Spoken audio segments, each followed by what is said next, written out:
Hi, నేను మీ నేమి. ఈరోజు నేను మీకు కాకి గురించి ఒక కథ చెప్పబోతున్నాను.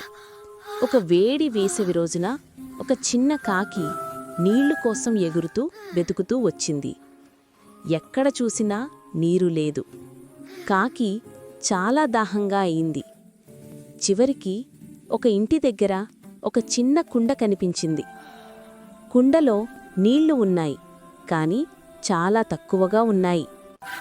కాకి నీళ్లు తాగలేక నిరాశగా ఆలోచించింది. అప్పుడే అది ఒక మంచి ఆలోచన చేసింది.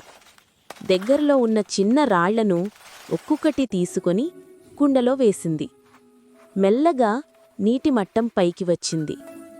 కాకి ఆనందంగా నీళ్లు తాగింది మరియు సంతోషంగా ఎగిరిపోయింది. I hope you like the story.